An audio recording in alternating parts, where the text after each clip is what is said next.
मुख्यमंत्री भूपेश बघेल ने national Herald case को लेकर केंद्र सरकार और प्रवर्तन निर्देशालय पर तीखा हमला बोला है।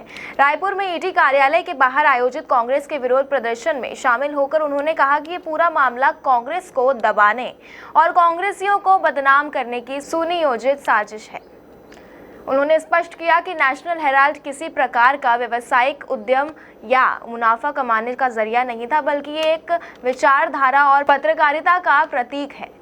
ये विरोध प्रदर्शन कांग्रेस द्वारा देश भर में आयोजित उन प्रदर्शनों का हिस्सा था जो प्रवर्तन निर्देशालय की हालिया चार्जशीट के विरोध में किए जा रहे हैं। ईडी ने नेशनल हेराल्ड और एसोसिएटेड जर्नल्स लिमिटेड यानी एजेएल से जुड़े कथित मनी लॉन्ड्रिंग मामले में सोनिया गांधी, राहुल गांधी, सैम पित्रोदा और सुमन दुबे के खिलाफ पहली चार्जशीट दाखिल की है। इस चार्जशीट के विरोध में रायपुर में कांग्रेस नेताओं और कार्यकर्ताओं ने जोरदार प्रदर्शन किया। प्रदर्शन में पूर्व मुख्यमंत्री भूपेश बघेल के अलावा पूर्व उप मुख्यमंत्री टीएस सिंहदेव, पूर्व राज्यसभा सांसद छाया वर्मा और कई वरिष्ठ कांग्रेस नेता मौजूद थे।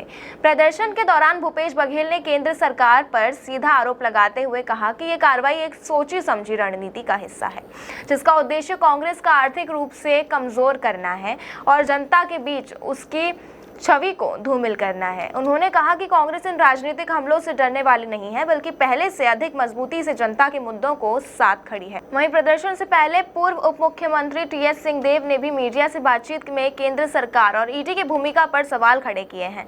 उन्होंने कहा कि राहुल गांधी की सक्रियता, एआईसीसी अधिवेशन के फैसले और इंडिया अलायंस की बढ़ती ताकत को देखकर यह स्पष्ट था कि केंद्र सरकार किसी न किसी तरह की प्रतिक्रिया देगी, लेकिन ईडी जैसी एजेंसी इस स्तर तक गिर जाएगी, इसकी किसी ने उम्मीद नहीं की थी। सिंहदेव ने कहा कि ईडी और सीबीआई ने अपनी संवैधानिक मर्यादाओं को लांघते हुए राजनीतिक हथियार के रूप में काम करना शुरू कर दिया है। उन्होंने चार्जशीट में सोनिया गांधी और राहुल गांधी के नाम शामिल किए जाने को विपक्ष को डराने का प्रयास बताया और कहा कि कांग्रेस ना पहले कभी झुकी है, ना अब झुकेगी। उन्होंने विश्वास जताया कि देश की जनता इन चालों को समझ चुकी है और लोकतंत्र की रक्षा के लिए कांग्रेस के साथ खड़ी है। इससे पहले बस्तर संभाग के जगदलपुर में भी कांग्रेस कार्यकर्ताओं ने कलेक्ट्रेट के बाहर विरोध प्रदर्शन किया, लेकिन प्रशासन ने उन्हें वहां से भी हटा दिया। उस समय मुख्यमंत्री विष्णुदेव साय और गृह मंत्री विजय शर्मा अफसरों के साथ बैठक कर रहे थे।